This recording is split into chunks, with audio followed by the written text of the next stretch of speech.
জুলাই গণহত্যাকে উনি বলেছে যে তদন্ত করে দেখা যাবে। কি তদন্ত করে দেখা যাবে? জিনিসটা আমরা প্রকাশ্য ছিল এবং এইটা আমরা খুবই মাঠ পর্যায় থেকে দেখেছি, সুতরাং এটাকে তদন্ত করে দেখার কোনো বিষয় নাই।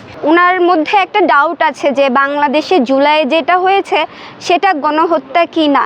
গুড গভর্নেন্স নিশ্চিত করতে হলে অবশ্যই সকলের মতামত, সকলের পয়েন্ট অফ ভিউকে আমাদের সম্মান করতে হবে, সেটা যতই হচ্ছে যে আইডিওলজির এগেনস্টে যায় না কেন।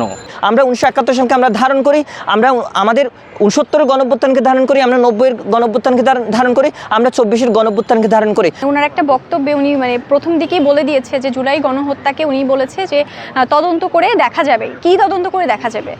এই জিনিসটা তো কোনো গোপন কোনো বিষয় ছিল না, এই জিনিসটা আমরা প্রকাশ্য ছিল এবং এইটা আমরা খুবই মাঠ পর্যায় থেকে দেখেছি, সুতরাং এটাকে তদন্ত করে দেখার কোনো বিষয় নাই।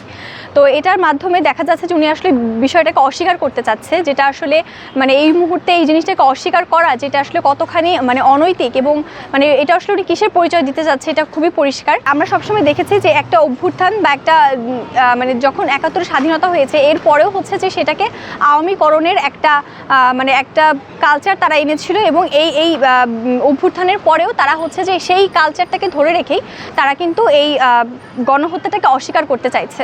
তো আমরা তো এখানে একটা বিষয় খুবই স্পষ্ট যে এই ধরনের বিভাজনটা কিন্তু আমরা অভ্যুত্থান পরবর্তীতে দেখতে পাই, কিন্তু আমাদের আসলে এই বিষয়গুলোকে আইডেন্টিফাই করে এই বিষয়গুলোকে এখনই আমাদেরকে পরিষ্কার করে নেওয়া দরকার। আমরা শিক্ষার্থীরা অবশ্যই এই স্ট্যাটাসটাকে খুবই সমালোচনা করছি এবং এই স্ট্যাটাসটাকে আমরা আসলে কোনোভাবেই স্বীকার করতে চাই না। এটা এখানে জাস্ট একটা গণহত্যা হয়েছে, এই সম্পর্কে কোনো সন্দেহ নাই। কাজে ওনার এই স্ট্যাটাসটা আমরা এই জিনিসটাকে খুবই অমানবিক আকারেই দেখছি। ওনাকে যে ওএসডি করা হয়েছে আমি মনে করি যে এই জায়গাটা একটু প্রশ্নবিদ্ধ। এই বিষয়টাকে আরও বরং এটাকে আরও তদন্ত করা হোক, এই জায়গাগুলোকে আসলে ক্লিয়ার করা হোক যে কে কিভাবে ওই জায়গাটাতে পৌঁছেছে। তাপসী তাবাসসুম উর্মি, নির্বাহী ম্যাজিস্ট্রেট, লালমনিরহাট জেলা। তিনি প্রধান উপদেষ্টা ডক্টর ইউনূসকে তার সামনে কিছু প্রশ্ন তুলে দিয়েছেন। তিনি কেন রিসেট বাটনে ক্লিক করার কথা বলেছিলেন? বাংলাদেশের ইতিহাস এখন থেকে শুরু, আগে যা হয়েছে সবগুলোকে আমরা রিসেট দিলাম, সেটাকে তিনি সমালোচনা করেছেন এবং তিনি প্রশ্ন করেছেন তুমি কে আমি কে, রাজাকার, এটার মাধ্যমে এখানে মুক্তিযুদ্ধের বিপক্ষের শক্তিকে তিনি ক্ষমতায় আনতে যাচ্ছেন, এই ধরনের একটা প্রশ্ন ছুড়ে দিয়েছেন প্রধান উপদেষ্টাকে লক্ষ্য করে।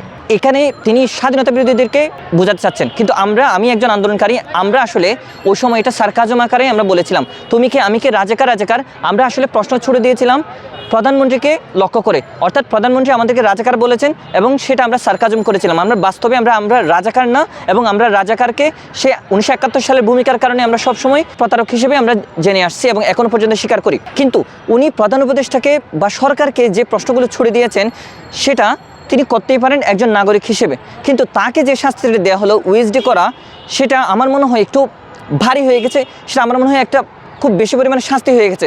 এইভাবে একজন সরকারি কর্মকর্তাকে হুট করে এই ধরনের শাস্তি দেওয়া যাবে না, একটা জবাবদিহিতার মধ্যে আনতে হবে, বা সরকারকে সমালোচনা করার ক্ষেত্রে সে কোন দায়িত্বে আছেন সেটা দেখা যাবে না, কারণ তিনি সর্বসাকুল্যে তিনি একজন নাগরিক হিসেবে সরকারের কোনো ধরনের সমালোচনা, যে কোনো ধরনের নাগরিক করতে পারেন। সেই জায়গা থেকে ওনাকে যে শাস্তিটা দেওয়া হয়েছে আমি শিক্ষার্থী হিসেবে এটার বিরোধিতা করছি, এবং তিনি এখানে দেখাতে যাচ্ছেন বাংলাদেশের যে ইতিহাসকে রিসেট করা হয়েছে এই ধরনের একটা কথা বলেছেন। সেটাকে আমি একজন শিক্ষার্থী হিসেবে আমি অস্বীকার করতেছি, কারণ বাংলাদেশের ইতিহাস মুক্তিযুদ্ধের ইতিহাসের সাথে সম্পৃক্ত। বাংলাদেশের ইতিহাস শুরু হয়েছে 1971 সালে, ফলে বাংলাদেশ যতদিন থাকবে 1971 সালকে আমরা ততদিন পর্যন্ত রাখবো। নির্বাহী ম্যাজিস্ট্রেট যেই পোস্টটা দিয়েছেন ওনার মধ্যে একটা ডাউট আছে যে বাংলাদেশে জুলাই যেটা হয়েছে সেটা গণহত্যা কি না, কিন্তু আমরা স্বচক্ষে জানি এবং সারা বাংলাদেশ দেখেছে যে ফ্যাসিবাদী সরকার হাসিনা এবং খুনি হাসিনা যারা বিশাল একটা গণহত্যা করেছে, এবং এই গণহত্যাটা যে গণহত্যা না যে কোনোভাবে তারা এখন প্রমাণ করতে চেষ্টা করবে। স্লোগানটা আমরা কেন দিয়েছিলাম? আমাদের মনে হয়েছিল যে না, আমাদের সমাজটা সাম্য, মানবিক, মর্যাদা সম্পন্ন নাগরিক হিসেবে আমরা বাঁচতে পারবো, এই বিশ্বাসী হয়ে আমরা জুলাই গণ অভ্যুত্থান সম্পন্ন করেছি। এবং ফ্যাসিবাদ সরকারের পতন হয়েছে এই কারণেই যে তারা মুক্তিযুদ্ধটাকে নিজস্ব সম্পত্তিতে পরিণত করতে চাচ্ছে। এখনও তারা বলতে চাচ্ছে যে আমরা রাজাকার, কারণ আমরা ওই স্লোগানটা দিয়েছি, কিন্তু আমরা শিক্ষার্থীরা জানি কতটা ক্ষোভ থেকে আমরা এই স্লোগানটা দিয়েছি। শেখ হাসিনা যখন হচ্ছে এই আমাদেরকে রাজাকারের বাচ্চারা হিসেবে মানে বক্তব্য দিয়েছেন, এই বক্তব্য থেকে আমরা বুঝতে পারি যে শুধুমাত্র আওয়ামী লীগই হচ্ছে স্বাধীনতা মুক্তিযুদ্ধের সময় লড়াই করেছে, বাংলাদেশের বাকি সব হচ্ছে স্বাধীনতার বিপক্ষে না। আমি স্পষ্ট করে বলতে চাই যে আমরা স্বাধীনতার পক্ষে, এবং স্বাধীনতার চেতনাকে যারা হচ্ছে নস্যাৎ করেছে তারা হচ্ছে স্বাধীনতার বিপক্ষে। আমাদের ব্যক্তি বলি বা প্রাতিষ্ঠানিক বলি, আমাদের স্বাধীনতা আছে to share what we feel about a certain topic. তো এই ক্ষেত্রে হচ্ছে যে আমি মনে করি যে অবশ্যই হচ্ছে যে একজনের স্বাধীনতা আছে, ব্যক্তি স্বাধীনতা আছে, যেমন তাদের হচ্ছে যে কোনো মন্তব্য শেয়ার করতে পারবে, অবশ্যই হয়। সেখানে এবার এটাও নিশ্চিত থাকতে হবে যে এটা যেন কোনোভাবে এক্সট্রিমিজম কোনো পয়েন্ট অফ ভিউকে যাতে প্রমোট না করে, সেই পর্যন্ত ঠিক আছে। তো এই ক্ষেত্রে যে ব্যাপারটা শুনলাম বা দেখলাম যে এভাবে করে বদলি করা হয়েছে বা উডি করা হয়েছে, এইটা আসলে মনে করা হচ্ছে যে এটা একটু গুড গভর্নেন্সের একটু পয়েন্ট অফ ভিউ থেকে এটা এগেইনস্টে যাচ্ছে।